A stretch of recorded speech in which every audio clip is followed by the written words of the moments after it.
Hello watch enthusiasts.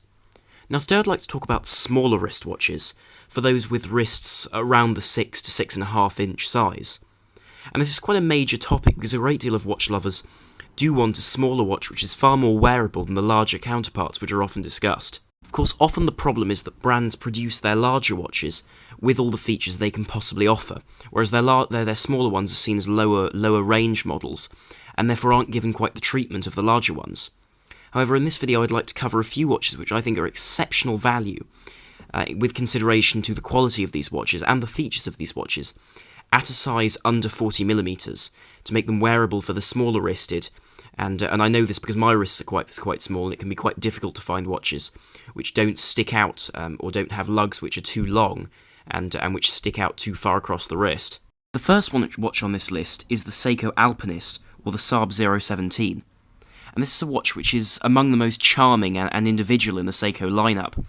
because these aren't very well known models to those who aren't interested in watches, but at 38mm they're very, very well made and comfortable watches, which have a great deal of history. Now this watch is 38mm without the crown, or rather crowns in this case, because that second crown beneath the standard crown is in fact to manipulate and move the setup, or the internal bezel beneath the crystal, which in this case is used to determine where the north and south are, as a sort of a compass, which of course harks back to the fact that this watch is the Alpinist, so it's designed for alpine climbers to establish where they are. Also, that deep sunburst dial with those gold indices gives a very old-fashioned look to this watch, which is also echoed in those cathedral-style hands, which do have Seiko's own Lumibrite, making it very, very easily legible in the dark, again returning to that original purpose. Now, despite the gold accents and the generally very dressy appeal of this watch, it is water resistant to 200 metres, so can be used just as well as a sports watch. Interestingly, this watch also has a sapphire crystal rather than a hardlex crystal, which is really abnormal for Seiko, and certainly does show an interesting touch, because even their Marine Masters at £1,500 to £2,000 have that hardlex crystal, so it's quite rare to see a Seiko with a proper sapphire. Also, this is a very elegant watch on a leather strap, with those brushed and polished edges to give the whole watch a very classic but at the same time contemporary appeal. This watch is also only 12mm thick, which, though not an ultra-thin size, is still comfortable to fit under any sort of dress cuff or work cuff, so there it shouldn't pose any problems. The movement inside this watch is also typical of Seiko, in that whereas ETAs will tend to lean towards accuracy, Seiko tends to lean towards a rugged and robust movement. So though this 6R1523 dual automatic movement, which is also one of the hacking and hand winding models in the Seiko range, meaning it's more accurate to set, is only accurate to about plus 25, minus 15 seconds a day. So it's not the most accurate, but it does have 50 hours of power reserve, which is about 10 hours more than the equivalent ETA, which would cost more. So this is a practical movement and a very easily serviced movement, which also does incorporate the Diashock shock resistance, meaning this watch truly is a sports watch at core. The price for this watch does vary between about £285 and £385, so still very affordable though, considering the features it offers, and the fact this is entirely made in Japan. This model isn't, unlike the SKX, is also made in Malaysia, but only in Japan by Seiko. The next watch on this list, and this will come as very little surprise, is the Seiko SARB033. And this is a slightly higher end model in the Seiko lineup, and this comes with a beautifully finished black dial. And this is a very elegant watch, but I think is the sort of sub £500 equivalent of a Rolex Datejust, in my eyes at least. It features an in-house Seiko movement, of course, which is hacking and hand winding with the date. But equally, this watch does feature 100 metres of water resistance, and a generally very, very well-built case, but one which is also very elegant in a dress occasion. The proportions of this watch are also very classic, at 38mm by about 11mm thick. Now this is slightly thinner than the Alpinist and makes this watch an altogether far more accomplished dress watch, if that's what you want.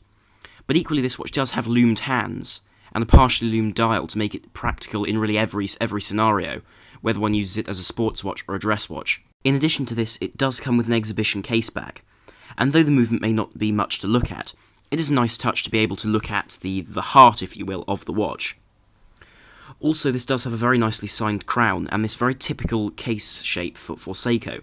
with those polished sides which have a sort of bevel down the middle, which really does break down the side of the watch and make it look altogether slimmer and meld it into the wrist. Again, the movement of this watch is the 6R15, which is a very reliable and rugged movement from Seiko. In this case, I believe this movement has been regulated slightly more carefully for this model due to its higher range in the Seiko range and lineup. In addition to this, it does come with a very nicely finished bracelet. It's not quite an oyster bracelet in terms of its proportions, but certainly does follow that 3-link style. Of course, this watch is Japanese made, and is certainly an interesting piece for someone who wants a smaller watch, but one which is nonetheless very, very well made, but also that is rugged and resilient in a way that one perhaps wouldn't expect smaller dress watches to be. This watch comes in around the £400 mark, so slightly above the Alpinist, but nonetheless very good value. With the recent release of the Longines flagship Heritage 60th, another model in Longines' range has really slipped under the radar, and this is a watch which I myself own, and this is the Longines Heritage Conquest. Of course, the Conquest is a very historic and long-lasting model in the Longines range, which I like to remember as Longines' equivalent of the Omega Seamaster, and that's to say the original waterproof dress watch.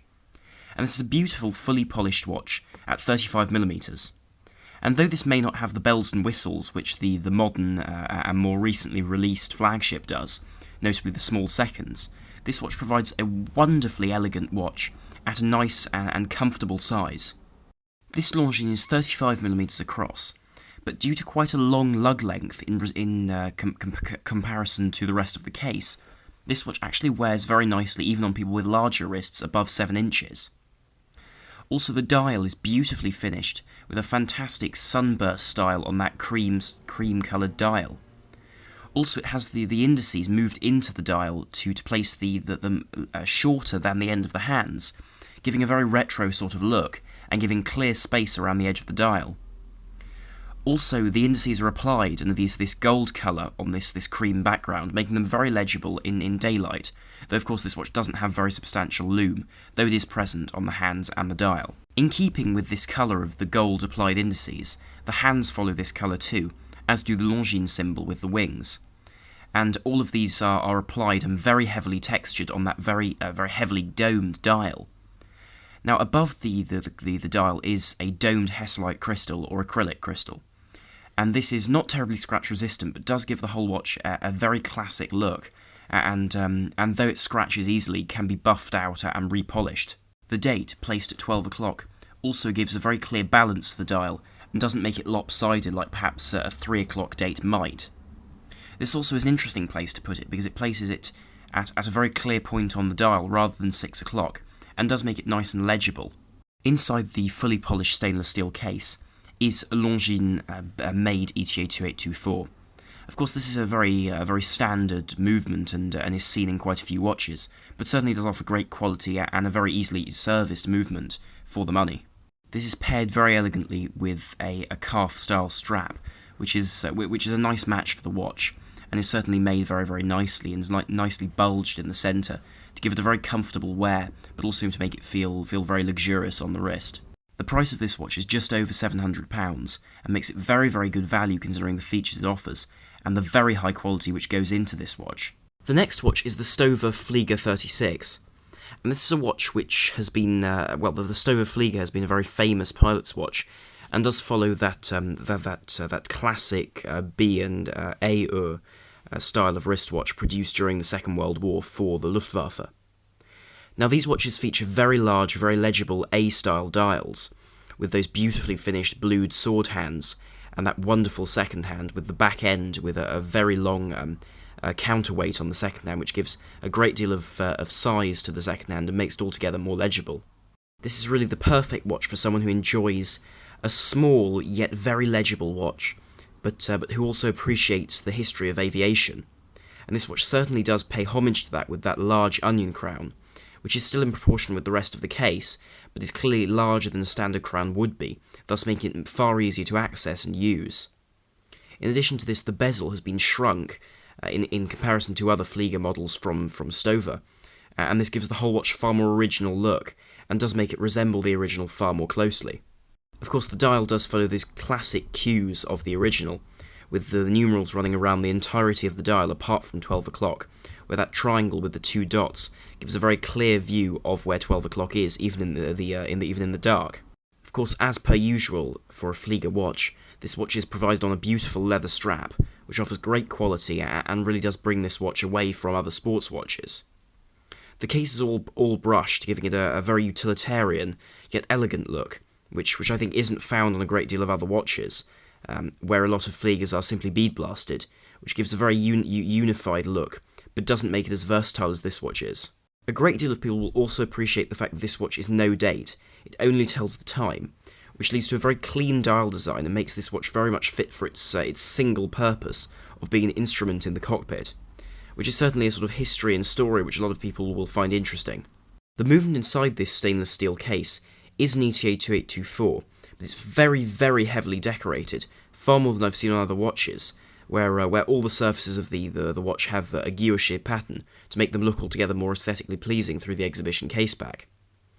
In addition to that, the rotor is custom made and features the same or at least similar engravings to what would normally be on the solid caseback of one of these Fliegers, which is to say where the watch was made, its serial number, the movement type, and other details, giving a utilitarian yet very well considered look. The water resistance is nothing really to write home about though, and this is only 5 atmospheres, though that said no Flieger has ever really been designed as a dive watch, as these watches really are designed simply to function in the air, and wouldn't come in contact with water very often. Now the price for this watch is around the €900 mark, which is about £800, which may seem like quite a lot, but considering the features of this watch, including the semi-skeletonized system on the back of the watch, and also the decoration of the movement, I think this is exceptionally good value considering the heritage of Stowa as well. Also, at this size, at 36mm, this is a very comfortable watch really for people with smaller wrists, and for people to enjoy that typical pilot's watch style at a smaller size. The penultimate watch on this list is of course the Nomos Club, and this watch is a fantastic watch if you want a smaller watch, but you really do want an in-house movement at a very, very good price. Now this watch is very reasonably priced at around £1,000 for a version with a solid caseback, though if one looks on the used market, or even the lightly used market, where someone's bought the watch and after maybe a month has decided not to keep it, you can get a version with an exhibition caseback, as that's say a sapphire caseback with view of the beautifully decorated in-house movement, for around that £1,000 mark, making this an exceptional piece of kit. Now this features the 10.5 line 43-hour power reserve manually wound Nomos Alpha movement, and this is at the base of Nomos' collection, but certainly is a very easily serviceable at Nomos and a very good price movement which can very easily be used and certainly admired by those who appreciate this movement. Now it has the small displaced seconds at 6 o'clock, which really does remove from the centre of the dial and make the whole watch look more balanced, but adds a certain interest to this watch and make it look less cluttered. The case of this watch is beautifully polished stainless steel, and it may resemble a sort of a bell-shaped watch, so a rounded curved edge, giving a very classic sort of look. This watch is actually very, very thin at 8mm thick, meaning that it really does slip under the cuff. That said though, it still is water resistant to 100 metres, meaning that you can swim with this watch, as Nomos states on their website. In addition to this £1,000 price tag, you also get a shell Cordovan strap with it, which would normally cost a couple of £100, which is quite remarkable to see at this price point. Also at 36mm, admittedly larger sizes are available, but 36mm, this watch is very easily worn with really any sort of attire, because it has quite a modern yet minimalistic design. It's very Bauhaus in its style, though nonetheless does have a playful characteristic with those colours on the dial, which make this watch really a hybrid between a sort of a casual watch and a formal dress watch. Of course, if the front of this watch isn't stunning enough, the caseback, when you look at that sapphire caseback and you look at that beautifully finished movement, which is of course in-house, one really is stunned at this price that they are able to pull this off, with all that decoration on the movement. Also, the fact that this watch is manually wound, or at least at this price point, the version I'm talking about is manually wound, I think that this movement is especially beautiful, because you can see the whole thing very clearly without a rotor being in the way, which is one of those things which is often neglected when people discuss whether to get a manually wound or automatic movement in their watch. Therefore, I feel this watch is really a fantastic offering from Nomos, and is a great idea to buy if you're in the range for about £1,000 to buy a wristwatch which is in-house, but still is at a reasonable size and price. The final watch on this list is one which I'm sure a lot of you will have predicted, and this is of course the Tudor Black Bay 36, or the full name of the Tudor Heritage Black Bay 36, although I think the title Heritage is probably misleading in this case, because this watch doesn't actually pay reference or homage to older models in the Tudor lineup, but rather amalgamates different ideas and different concepts from different Tudors. So, for example, it has the dial of the original first-generation Tudor Submariner, but the hands of the second-generation Snowflake Submariner. It also has a very Submariner-esque flat-sided case, but doesn't have that bezel, but rather has a simple, smooth, polished bezel, which puts one in mind of early oysters. So in that way, this watch really amalgamates the history of Tudor into one marvellous-looking 36mm timepiece. This watch is a no-date design, so it doesn't have a date, but only the time, and I do think this adds to the aesthetic quality of this dial, making it very uniform in its styling, and certainly does fit that very elegant, minimalistic, even maybe austere design of having those simple polished steel hands,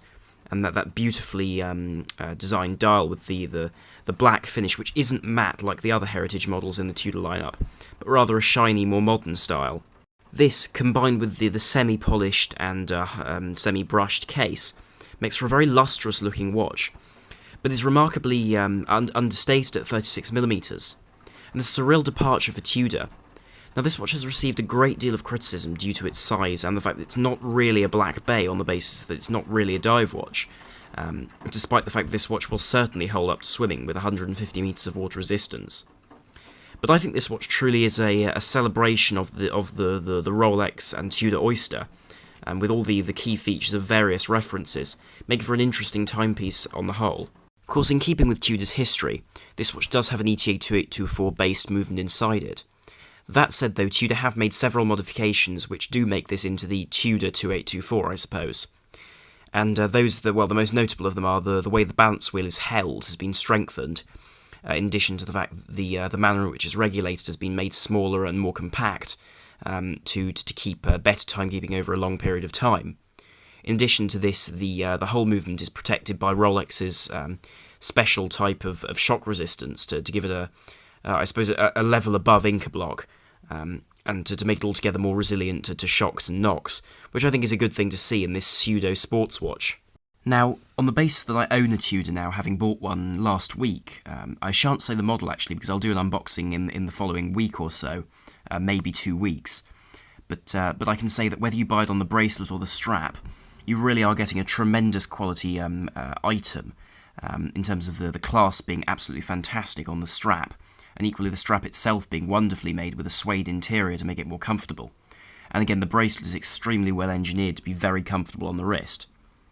Also, what I like about this watch is they've retained the standard 20mm lug width, which is of course traditional for Rolex and Tudor, and haven't strayed into the larger sizes. I think this is a very nice touch, which makes it very versatile and very